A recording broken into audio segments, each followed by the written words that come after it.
When I was searching YouTube for tutorials on how to make a bouquet, I was so impressed with what I saw. But part of why I was so impressed was because the people who were making these tutorials were professional florists. So then I began to wonder, can I make myself a bouquet for a photo shoot that I need? And I needed to do this for two specific reasons. I needed to do it on a budget, and I've never created a bouquet before. So I'm going to walk you through the steps, and then we're going to ultimately see if I was successful enough at creating the bouquet. So I woke up at 6 a.m. this morning and I went down to the Orange County Flower Mart. I wanted to make sure that I bought the flowers wholesale because I can get a better price for them. I also set my budget for this bouquet at $40. So I'm going to walk you through the flowers that I chose for this bouquet. We have silver brunia. I got these as thicker flowers to kind of create more depth within the bouquet.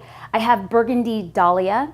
I have limonia, and I don't know if I'm actually saying that correctly, but I have smaller spray roses, and I also have a campanella garden rose. So I got the dahlias as a pop of color. Now I'm talking as if I really know what I'm doing, but I'm not. I was really intimidated walking through the wholesale center, but I picked out flowers that I thought would match with the dress, and we're gonna take things from there. I'm gonna talk about creating the bouquet in 5 steps. So first things first, what you wanna do is you wanna cut the flowers and get a nice clean stem. And you also want to have a clean area space and have everything that you need out in front of you. So what I have right now are a pair of scissors. Now, if I was a professional florist, I absolutely would have shears, but I decided just to simply go to Target and get some Martha Stewart scissors and see how they'll do. I also have a few pins, which is how we'll be pinning the bouquet with the ribbons at the end. I also have flower tape, and I just picked up this flower tape from Michael's, and I'm sure that there are florists who are watching this are totally cringing. And I also picked up this silk ribbon at Michael's. So now what you want to do is you want to choose 2 to 3 flowers to be the base of your bouquet. So what I'm going to do is I'm going to choose the flowers that I think are the prettiest, and I think that these roses and a dahlia. Each dahlia was priced about $2, and this particular dahlia has 2 blooms, which was like a bargain. So I'm going to start with a dahlia and 2 garden roses.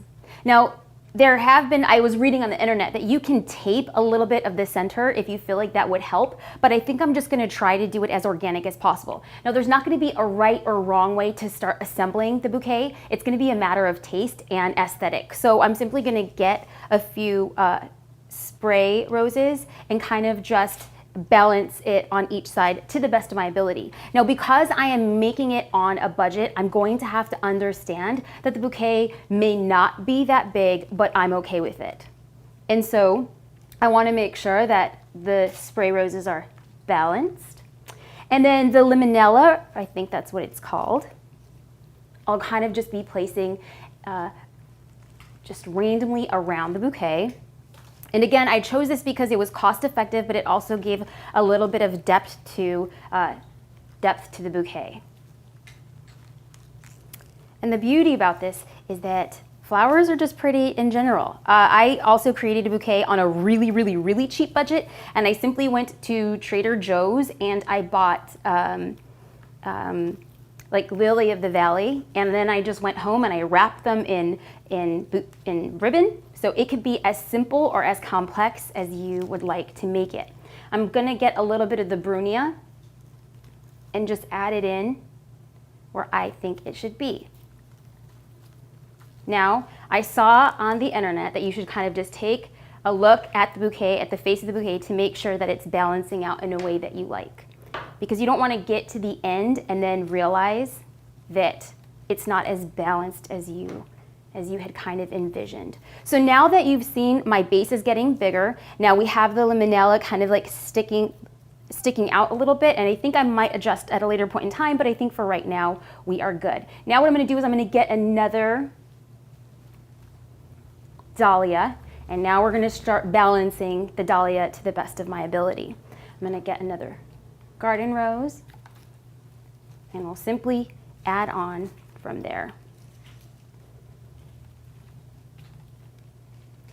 One thing to take into consideration is that you don't have to feel connected or completely tied to a bouquet as you're assembling it. If you feel like it's not going in the direction that you want, don't hesitate to stop, put everything out again, and start over. And that's the beauty of kind of doing things on your own and creating it in a way without any pressure.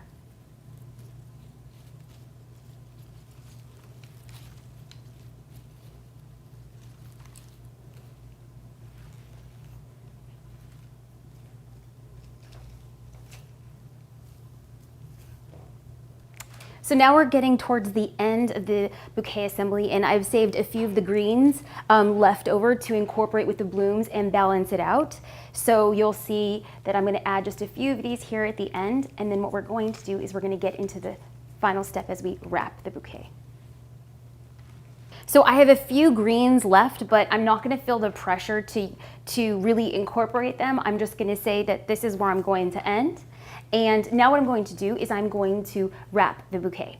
So I'm going to show you the head of the bouquet. I think that for the most part, I like the splash of color, I like the different dimension, and I'm just going to be okay with this bouquet being what it is. Beautiful fresh flowers on a gorgeous bride, and I can't complain.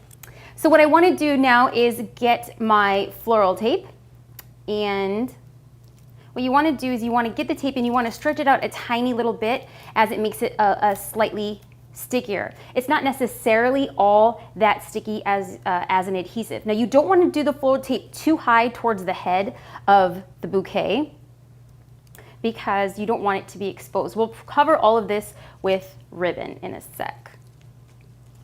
And every time I wrap it, I'm adding a little bit of tension to the tape so that it gets a little sticky.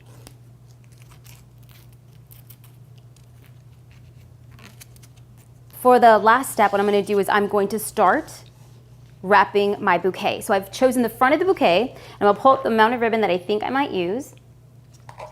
And I'm going to make sure that when I start wrapping the bouquet, it's nice and taut. I want to make sure that the ribbon doesn't bend as I wrap it, and I want to make sure that I am covering the floral tape. So what I want to make sure is now that I got a nice little system and it's rolling, I want to make sure that my floral tape is fully covered, and I will be cutting off the ends of this bouquet.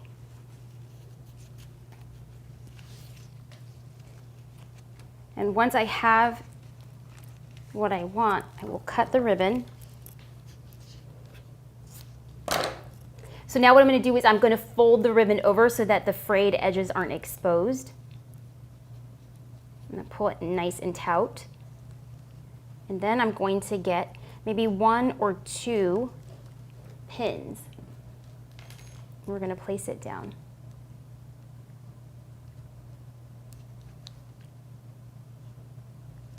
You can get away with 1 pin, but I think I'm going to use 2 just to be certain.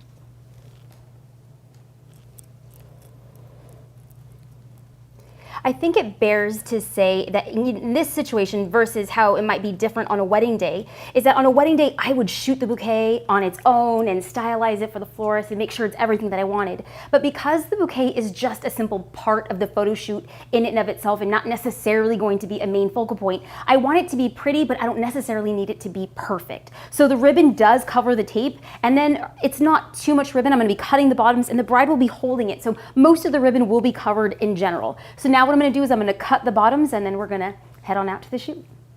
So this is our final bouquet.